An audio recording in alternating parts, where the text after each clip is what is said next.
Hello everyone, and welcome to Hyperanalyzing LCS, the series where we discuss the biggest moments from the LCS and give attention to the tiniest details that can decide the outcome of a game. This week I will look at some plays from Week 3 of the 2022 LCS Summer Split. Dignitas are able to claim the Baron after this close fight against TSM. At the very least, though, they stop the Baron, they get the Dragon. One kill for Dragon, you're on Soul Point. That's good for TSM. Now, Spica! It might be even better! River's about to drop the exhaust! He's gonna get punished instead! A beautiful save coming out from Dig. Tactical underneath the enemy turret. He might just die for it, but instead he gets away. Maple's gonna grab the kill back on over to River as Neo tries to kite it out. Outplay! He gets the kill to Mia and Dignitas! Prior to this fight, TSM pushed Dignitas off the Baron, but Huni does get picked off, making this a 4v5 for TSM. However, with control over the mid lane wave, TSM sets up a trap in the enemy jungle, knowing that Dignitas need to get back to the mid lane. Spica gets the jump on River, but he just barely isn't able to finish him off. Blue happens to be dashing over the wall as Spica engages, which puts him in a good spot to return damage onto Spica, and River's ultimate knocks away both Spica and Mia, forcing Spica to use Heartbreaker as a gap closer, which River just barely survives. River then flashes away, and Gamsu's body slam stops Spica from finishing off the kill.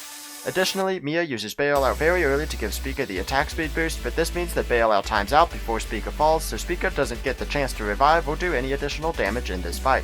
From here, this fight becomes very chaotic with both teams going for risky plays. Biofrost on Yuumi had unattached himself from River before the fight started, and to get back with his team, he tries jumping to Gamsu but gets tagged by Mia's hostile takeover in mid-air. This not only stops Biofrost from attaching to Gamsu, but it also locks Biofrost out of using that ability for 5 more seconds, preventing him from finding safety on one of his allies. Because of this, he gets killed by Tactical, who is hitting the mid lane turret when this fight starts and dives past it to get behind Dignitas. Besides the fact that he is taking this fight between 2 turrets, Tactical does play this fairly well, getting 1 kill and flashing away to survive.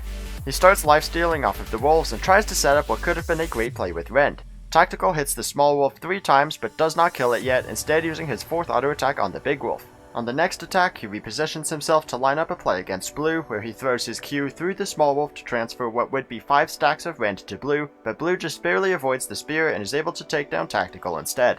Meanwhile, River was the one who initially aggroed the wolves so that he could heal off of them, and despite having very little health left, he dives back into the fight onto Maple as Neo jumps over the wall of the blue buff pit, fairly low on health himself. River dies and Neo quickly has to flash back over the wall and crucially sidesteps a rocket from Maple to stay alive.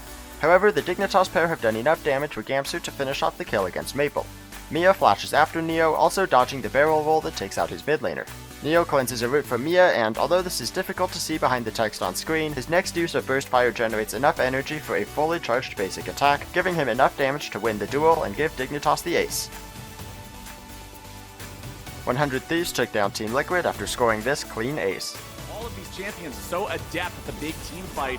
We need to see so many rockets from Bjergsen to give TL the edge. Abadaga getting jumped on now. 100 Thieves trying to back up their mid laner. CoreJJ gonna take a little bit of damage. FBI gets berserked. Santorin is incredibly low, but so is Abadaga. Santorin, he's gonna burn away on that one, and FBI's on a killing spree. Hansama caught out. CoreJJ exploded.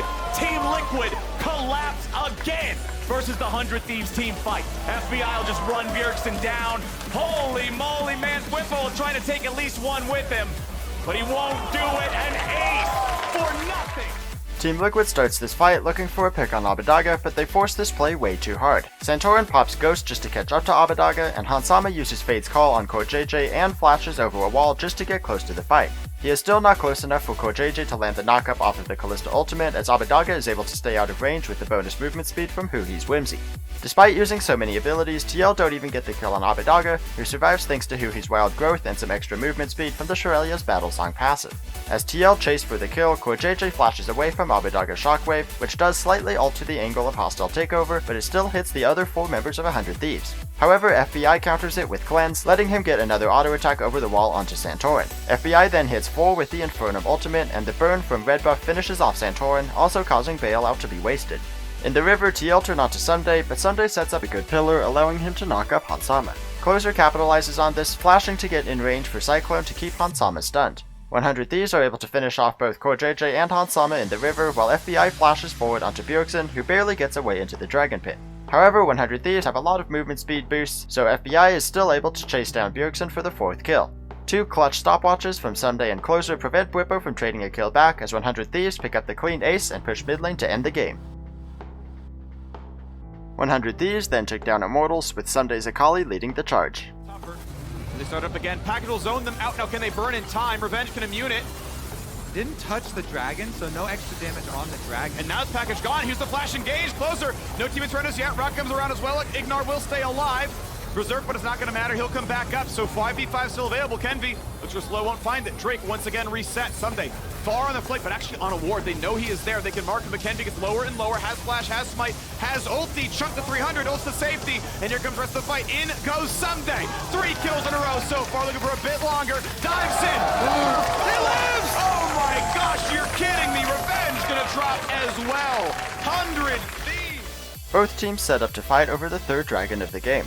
Abadaga uses the package to block off the river, but 100 Thieves can't burn down the dragon in that time, so instead Closer turns for the engage, popping Flash and Cyclone. Although Immortals is able to disengage, they do take a decent chunk of damage from Cyclone and Super Mega Death Rocket, and Ignar also burns Depth Charge to stop Ssumday from diving forward. Both teams reset to their original positions, with Ssumday and Immortals' vision on the flank. The Immortals' frontline gets poked down with a couple more Corki Rockets and a big zap from FBI, and 100 Thieves look to repeat their previous engage, although they are missing most of their ultimates. Immortals turn onto Ssumday with Ignar's Dredge line, but Ssumday is able to drop aggro with Twilight Shroud. Immortals can't stay by the Shroud to kill Ssumday since they have taken a lot of poke damage, and Kenvi has to ult defensively to get away from Closer. With the freedom to move forward, Ssumday uses the first part of Perfect Execution to dive onto Ignar and finish off the first kill. Even though he no longer has his Shroud, he still has 2 defensive options in Zhonya's Hourglass and Shuriken Flip. Ssumday uses his Zhonya's Hourglass first, and for the second time in this fight, Immortals is unable to finish off Ssumday as the rest of the Thieves continue to push them back. Ssumday takes this opportunity to play even more aggressively, using the second part of Perfect Execution to dive onto Lost, who he is able to take down with an empowered auto attack and another 5-point strike. Then Ssumday uses his last defensive tool to jump away from the fight, and he just barely survives a final spell from Power of Evil. Ssumday also hits Revenge with the 5-point strike that kills Lost and his Shuriken Flip, which leaves Revenge low on health, and he is easily chased down by the rest of the Thieves, who capitalize on Ssumday's play to pick up a 3-4-0 fight win and the third dragon of the game. Evil Geniuses outplayed TSM to get a clean ace in this team fight. Yeah, and I think it's also really important, as these style of competitions be for their that's own gonna nice be kick flash. Forward hop kick flash, Bubble will not land. And so flash safety is going to be enough. Even the red buff flame goes right back in. Danny, he's going to live, and Spica will not. 7th place may be your destiny after all. Who's not going to find the target, so be careful. Gets right back in on the Lucian, and it's going to continue on. Sejuani knocks down Mia, and Joji Pen has a stopwatch for a minute. Will it be enough, though? Maybe going to come back in and flash of safety. Soldier's not going to have it happen, and TSM, one of the players, Spica almost got it, and they're going to get nothing. A 5-0 funletting. Spica tries to pick off Danny by dashing over a wall and flashing to kick Danny into the river. However, Danny is able to flash away from Mia's bubble and back into his own jungle. Spica does land Sonic Wave and decides to commit with the Resonating Strike, but he can't finish off the kill through Exhaust, which actually gets used by both Danny and Vulcan here, which isn't ideal. Regardless, Spica cannot finish off the kill and gets taken down by Danny's bullet time. Tactical is almost able to get the kill, but notice the angle of Tactical's culling versus the edge of Danny's bullet time. Tactical wants to avoid stepping into the bullet time, especially since Vulcan's final chapter is being channeled across that same area, and because of this he is not able to land enough shots of the culling to finish off the kill. Inspired also possesses Lee Sin and uses Safeguard back to Danny. In doing so, he not only blocks the last few bullets of the culling, but the Safeguard shield also gives Danny enough HP to survive the first part of Call of the Forge God. Danny then gets out of TSM's vision, making Huni guess where he is with the second part of the Ornn ulti, which does go wide. Inspired goes back into the fight, and although the reset of Heartbreaker does not hit Tactical, Inspired still has not used his actual cooldown of Heartbreaker as a non-transformed Viego, so he can use Heartbreaker a second time to secure the kill. Inspired then possesses Lucian and immediately gets himself out of danger by dashing into the river and helping Impact take down Mia. Jojo Pyun gets shoved into the middle of the fight by Maple's Emperor's Divide, forcing him to use Stopwatch to survive. Upon exiting stasis, Jojo Pyun instantly flashes, and Vulcan is able to jump onto his mid laner and give him a heal to help him survive. Meanwhile, Danny has backed up into the brush, staying out of TSM's vision. As the rest of EG push the remaining TSM members towards the Raptor Pit, Danny waits for his moment to reveal himself and get a few hits onto Maple, while Maple is focused on trying to finish off Jojo Pyun. Inspired picks up the kill against Maple, and from here, Huni is stuck in a 1v5, and both of EG's low health carries are sufficiently far away, so Evil Geniuses are able to take him down for the clean ace.